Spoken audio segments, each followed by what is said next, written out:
Palavra da Verdade, com Hernandes Dias Lopes. Eu quero partilhar com vocês hoje o texto de Gênesis, capítulo 32. Abra sua Bíblia comigo. Gênesis 32.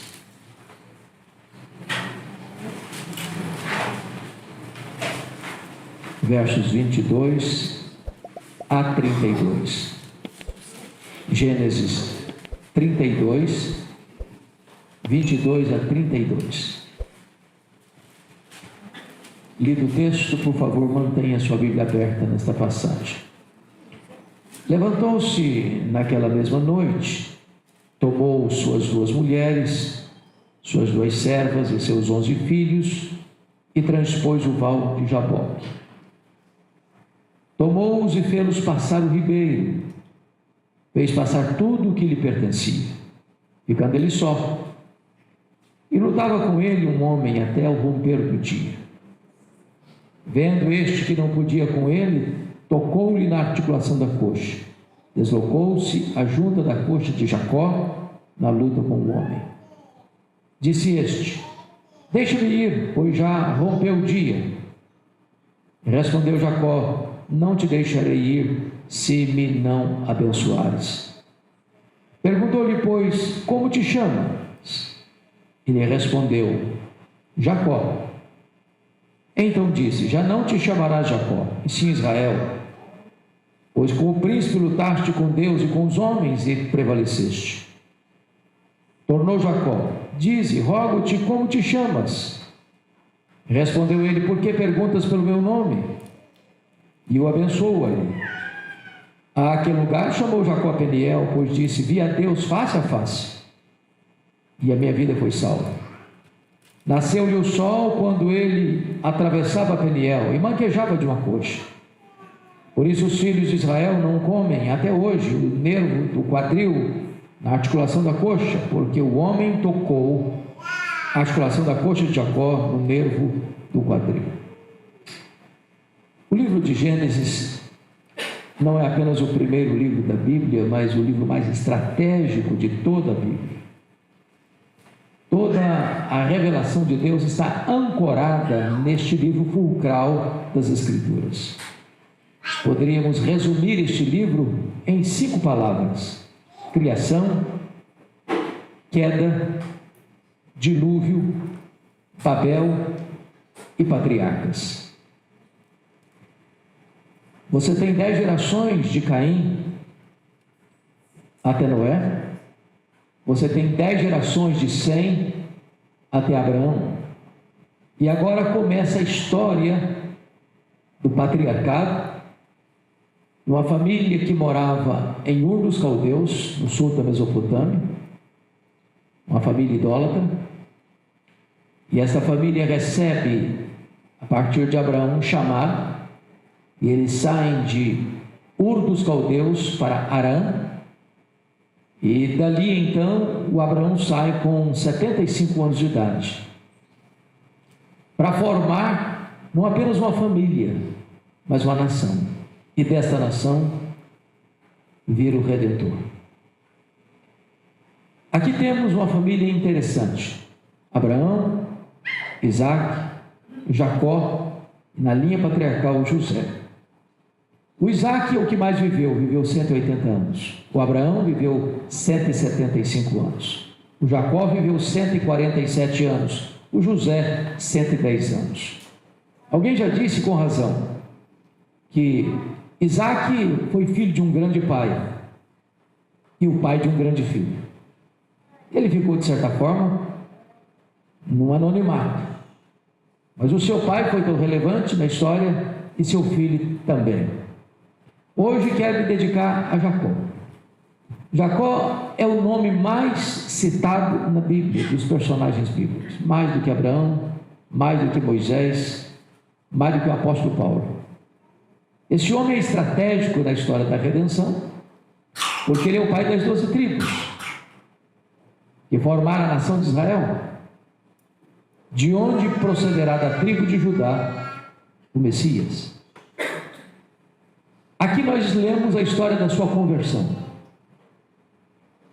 E todos nós sabemos o contexto em que esse rapaz saiu de casa, depois de enganar o pai, de trair o irmão, precisar fugir às pressas, porque deixa para trás uma ferida aberta e uma promessa de vingança de seu irmão Esaú.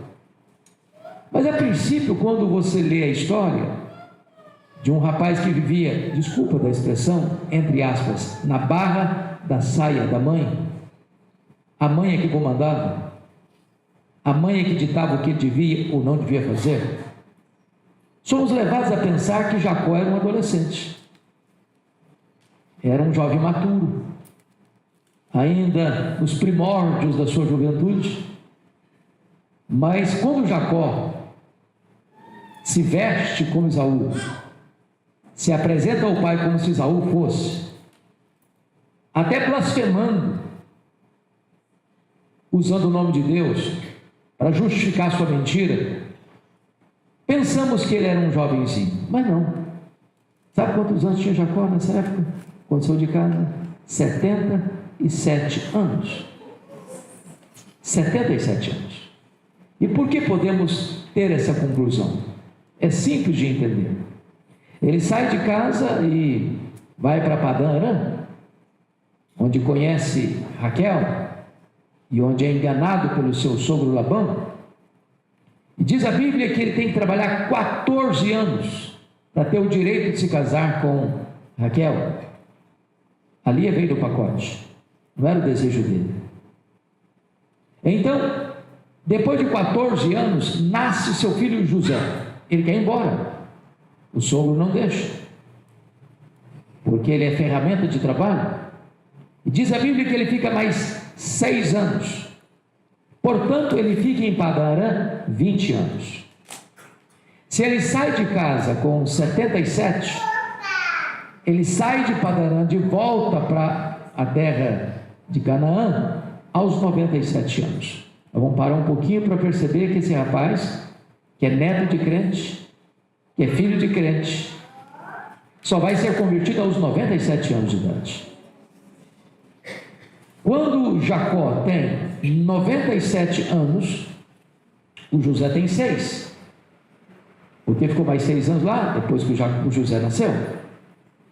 Você sabe, à luz da Bíblia, que o José foi vendido para o Egito quando tinha 17 anos.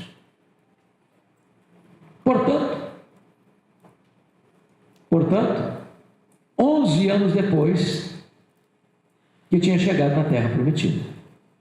Quantos anos tem seu pai? 108 anos. Jacó tem 108, o José tem 17. Mas a Bíblia diz que José ficou no Egito 22 anos antes de levar sua família para o Egito. 13 anos sofrendo as lutas, prisão, injustiça. 7 anos no trono, governando em tempo de fartura. 13 mais 7, 20. Nos 2 anos de escassez, ele leva a sua família, portanto, 22 anos. Se quando José foi vendido para o Egito, seu pai tinha 108 anos, então 22 anos depois ele tem o quê? 130 anos, é o que a Bíblia diz que ele tinha. Ele fica lá no Egito 17 anos e morre com 147 anos. Nota de rodapé, é o funeral mais pomposo relatado em toda a Bíblia, é o funeral de Jacó. Bom, o que traz para nós esperança, numa reunião de mães de oração, é que nós estamos falando de um homem que é neto de crente, que é filho de crente, mas que só vai ser convertido aos 97 anos de idade. Não desista. Não desista. O texto que nós estamos aqui a considerar traz-nos 2 verdades fundamentais da palavra de Deus. Que verdades são essas? Primeiro, a eleição divina é incondicional. E essa verdade pode ser atestada na vida de Jacó. A segunda verdade que eu vou considerar à luz desse texto é que se a eleição é incondicional, a graça de Deus é irresistível. Essas duas verdades magnas estão patentes, eloquentemente demonstradas no texto. Se não, vejamos. Vamos tratar então do primeiro ponto, que a eleição de Deus é incondicional. E eu destaco alguns pontos. Primeiro, Deus escolheu Jacó antes de ele nascer. Está lá em Gênesis 25, 23, quando somos informados que a Rebeca, que era estéril, o Isaac casou com ela com 40 anos, orou por ela 20 anos. Agora ela está grávida. Mas descobre em seguida que ela está grávida de gêmeos. E os bebês lutavam no ventre dela. E ela entrou em desespero. E Deus disse: olha, tem no seu ventre não só 2 filhos, tem no seu ventre 2 nações. E o mais novo será maior do que o mais velho. E o mais velho vai servir ao mais novo. O mais velho é Esaú, que vai ser pai de um povo chamado Edomita. O mais novo é Jacó, que vai ser o pai de Israel. Por que Deus escolheu Jacó? Tinha mais virtudes do que o seu irmão? Era mais bonito? Era mais piedoso? Não, eles não tinham nascido ainda. Não tinha mérito. Não tinha nada que justificasse Deus ter escolhido um em detrimento do outro.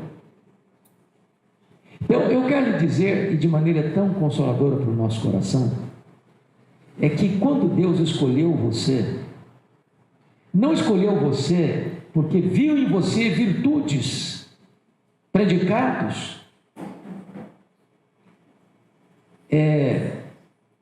coisas bonitas, magníficas. E Deus olhou lá do céu e disse: que pessoa maravilhosa, vou escolhê-la, porque ela tem méritos para ser escolhida. Não, a eleição, ela é incondicional. O Senhor escolheu Jacó antes dele nascer.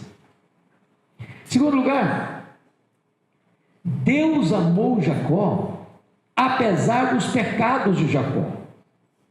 Lá em Malaquias, e eu volto aqui depois, no capítulo 1, Malaquias é o último livro do Velho Testamento. E é curioso que somos informados o seguinte acerca de Jacó. Está lá no capítulo 1, versículo 2. Deus diz assim: eu vos tenho amado, diz o Senhor, mas vós dizeis: em que nos tens amado? Não foi Esaú, irmão de Jacó? Disse o Senhor: todavia amei a Jacó, porém aborreci a Esaú. Mas por que Deus amou Jacó? Porque ele era muito bom? Porque ele era muito virtuoso? Porque ele era muito piedoso? Deus amou Jacó não por causa de Jacó, mas apesar de Jacó. Não por causa das virtudes de Jacó, mas apesar dos pecados de Jacó. Não apesar dos méritos de Jacó, mas apesar dos deméritos de Jacó. Nós podemos perseverar na oração, porque a salvação é uma obra soberana de Deus. E Deus pode fazer o milagre da conversão que fez na vida de Jacó e dos nossos filhos, ainda que nas horas tardias da vida, com 97 anos. Terceira verdade que eu aprendo aqui da eleição incondicional de Deus, voltando para Gênesis 32. Por favor, observe lá comigo. Gênesis 32. Então vamos à terceira verdade do texto, da eleição incondicional. Deus tomou a iniciativa da salvação de Jacó. Veja vocês comigo o verso 24 do texto. Está escrito assim: ficando Jacó só, lutava com ele um homem até o romper do dia. Que dia foi esse? o dia mais desesperador na vida do Jacó. Depois de passar 20 anos longe da sua família, ele retorna, e a crise de consciência com o irmão, porque saiu brigado com o irmão, saiu debaixo de uma promessa do irmão que iria matá-lo, e ele é informado que o irmão está vindo ao encontro dele, ou contra ele, com 400 homens. Ele cria uma estratégia para proteger sua família, e nessa noite em que ele tem que enfrentar ele mesmo, a sua própria história, o seu passado, não é ele que luta com Deus, é Deus quem luta com ele. Esse homem que está lutando com ele é um anjo, que na verdade é o próprio Deus, é uma teofania. Lição aprendida: é Deus quem toma a iniciativa da salvação. É Deus quem começa o processo. Foi o Senhor quem lutou com ele, e não ele com o Senhor. E essa luta é para quebrar as resistências dele. Vocês se lembram que quando ele saiu de casa, com 77 anos, lá em Betel, o Senhor apareceu para ele. O Senhor se revelou a ele. O Senhor fez promessas para ele. E ele faz uma promessa para Deus: se o Senhor me abençoar, para que eu volte em paz, o Senhor será o meu Deus, porque Deus se apareceu para ele assim: eu sou o Deus de Abraão, eu sou o Deus de Isaac, dá vontade de você ouvir, eu sou o teu Deus. E o Senhor não falou isso não. Filho de crente, neto de crente, conhecendo as verdades de Deus, bebendo o leite da piedade desde a sua infância, recebendo promessas, sendo abençoado, mas ainda não convertido.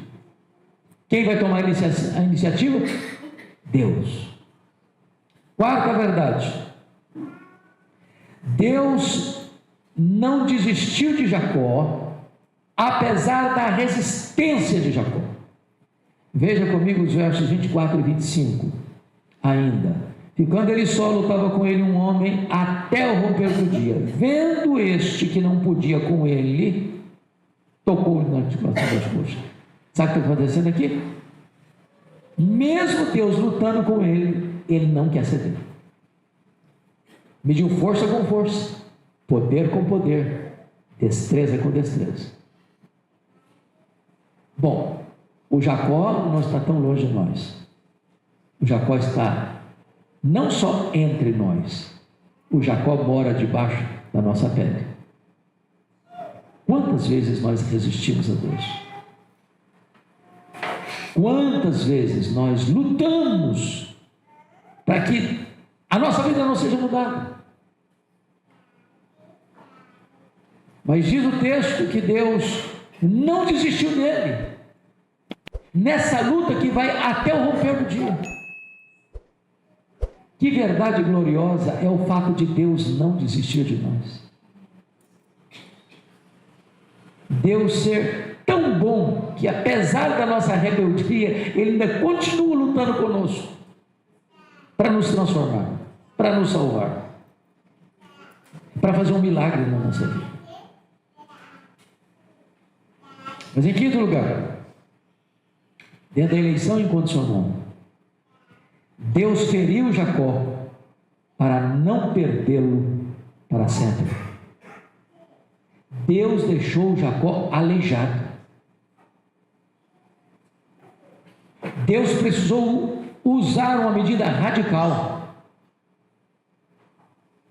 porque o cidadão está com 97 anos, ele conhece a verdade, mas não se sujeita a ela.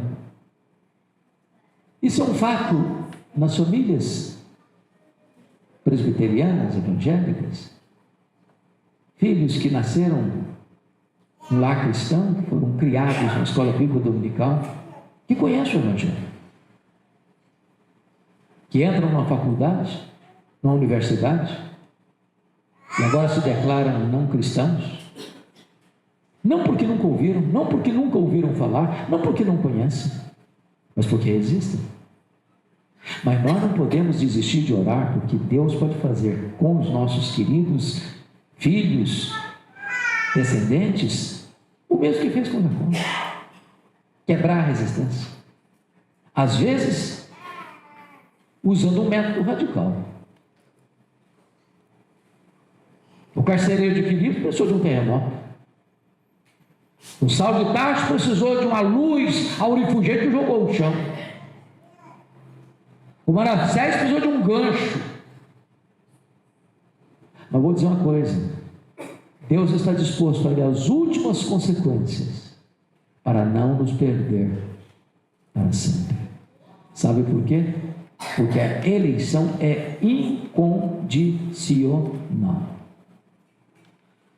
Quando eu vejo a história da conversão de Saulo de Tarso, Saulo não estava ouvindo um sermão, Saulo não estava ouvindo um coral,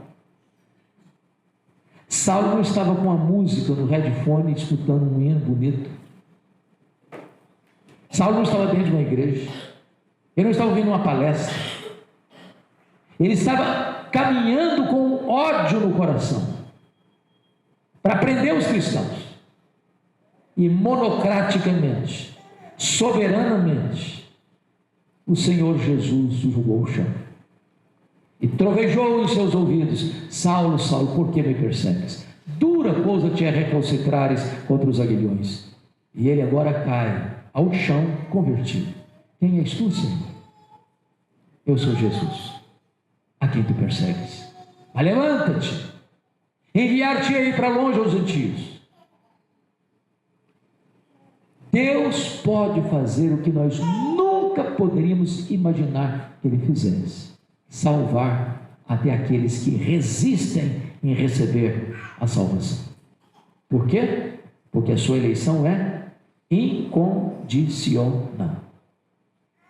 Mas eu quero trazer então a segunda verdade desse texto: é que se a eleição é incondicional, necessariamente a graça precisa ser irresistível. Então vamos olhar aqui 4 pontos. Primeiro, Jacó reconheceu sua necessidade de salvação. Olha o verso 26 comigo. Está escrito assim: disse este: deixa-me ir, pois já rompeu o dia. Respondeu Jacó: não te deixarei ir se me não abençoares. Agora o cidadão que está lutando com Deus, medindo força com força, poder com poder, destreza com destreza, resistindo à transformação, uma vez que o Senhor tocou na articulação da coxa e o deixou aleijado, agora é o Senhor que quer ir. E ele disse: não, eu não te deixarei ir se tu não me abençoares. E que pensam que ele está querendo? Mais ovelhas? Mais rebanhos? Mais dinheiro? Mais saúde? Mais prosperidade? Mais sucesso profissional? Não. De que bênção ele está tratando? Agora ele está reconhecendo que a vida dele precisa ser transformada. Essa é a grande bênção. Um coração novo, uma mente nova, uma vida nova, uma família nova, uma pátria nova, uma nova natureza, uma nova herança, a salvação. Agora ele reconhece. Sabe por que reconhece? Porque a graça é irresistível. Segundo lugar, Jacó não só reconhece a necessidade de salvação, mas Jacó chorou buscando a transformação da sua vida. É curioso que o escritor de Gênesis não relate, não registre como foi essa súplica: eu não te deixarei ir se tu não me abençoares. Lendo aparentemente pode ser apenas um desejo, um pedido, mas como foi? Em que contexto foi? O que aconteceu quando ele profere essas palavras? Quem vai interpretar isso é o profeta Oséias. Então vá comigo lá para o profeta Oséias, capítulo 12. É o primeiro profeta menor, depois de Daniel. Olha o que está escrito, capítulo 12, versos 3 e 4. Está escrito assim: no ventre pegou do calcanhar de seu irmão, no vigor da sua idade lutou com Deus, lutou com um anjo e prevaleceu, chorou e lhe pediu misericórdia, lhe pediu mercê. Então Osés está resumindo a biografia dele, mostrando o quê? O nascimento dele, a conversão dele,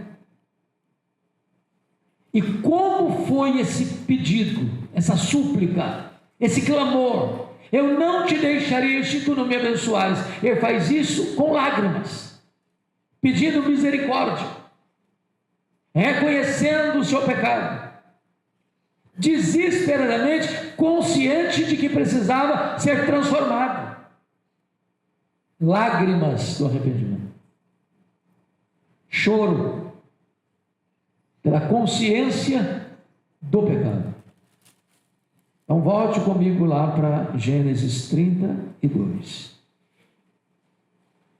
E você está percebendo que a graça de Deus é irresistível e que Ele está trabalhando o coração desse homem, que agora reconhece que precisa ser abençoado, que precisa ser salvo, e faz isso pedindo com lágrimas misericórdia. Mas em terceiro lugar, Jacó confessa o seu pecado. Vejam vocês a pergunta do homem, do anjo, do Senhor a Jacó. Confira comigo, versículo 27. Perguntou-lhe, pois, como te chamas? Ele respondeu, Jacó. Há perguntas que parecem óbvias demais. Quem estava lutando com ele não sabia o nome dele? Não sabia quem ele era? Se sabia, por que perguntou? Essa não é simples pergunta. O problema é que esse rapaz, que está com 97 anos agora, 20 anos passados, no quarto do seu pai, escuta a mesma pergunta: quem é você? Ele respondeu, eu sou Esaú. O pai desconfiado dizer, a voz é do Esaú, mas o cheiro é de Jacó. Melhor dizendo, a voz é do Jacó, mas o cheiro é de Esaú. És meu filho Jacó, Esaú mesmo? Sim, eu sou. Mentiu 2 vezes. Quando Deus pergunta para ele agora, aqui no Val de Jaboque, quando ele está com 97 anos, qual é o teu nome? Deus está lhe dando uma chance de confessar o seu pecado. A resposta de Jacó não é uma resposta, é uma confissão. Porque Jacó significa suplantador, mentiroso, enganador. Quando ele diz o meu nome é Jacó, ele está dizendo, eu sou isso mesmo, eu sou um mentiroso, eu sou um enganador, eu sou um suplantador. Essa é a minha história. Ele reconhece o seu pecado e confessa o seu pecado. Para que haja verdadeira conversão, é necessário que haja consciência de pecado e confissão de pecado.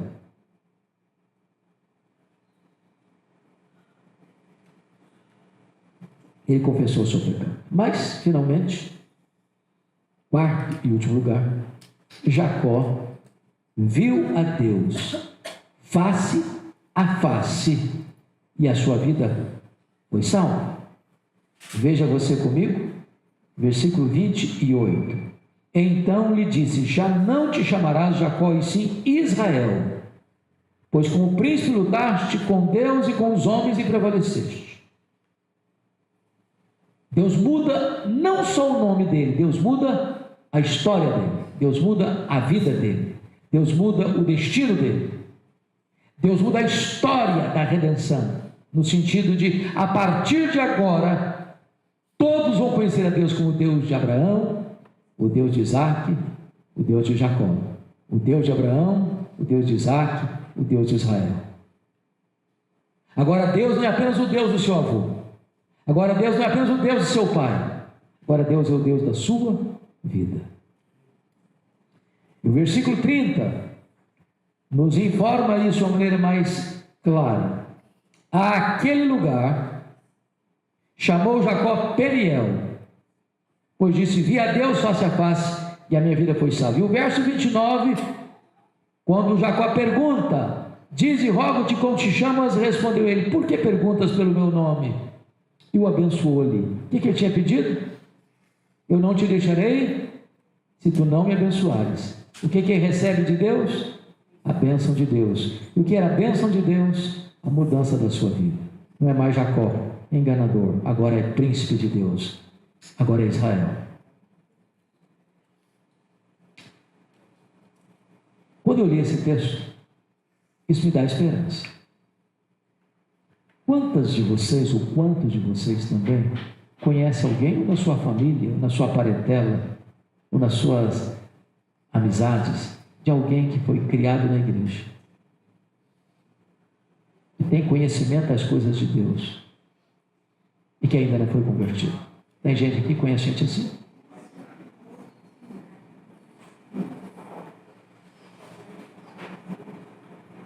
Se Deus escolheu Jacó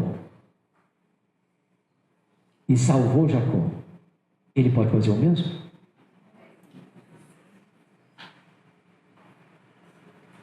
Algumas pessoas que, por não entenderem a gloriosa doutrina da eleição, então se está eleito, está salvo. Não precisa nem preocupar. A eleição é uma questão lá da diretoria. Eu sou aqui despachante de pedido. Meu papel é evangelizar. Eu não sei quem são os eleitos. Eu preciso insistir. Porque às vezes uma pessoa estuda 1, 2, 1000 vezes. Eu conheço gente que há 30 anos frequenta a igreja. Não perde o culto. E até hoje não é convertido. Mas nem por isso eu vou desistir. Deus pode, num dado momento, travar uma luta com essa pessoa.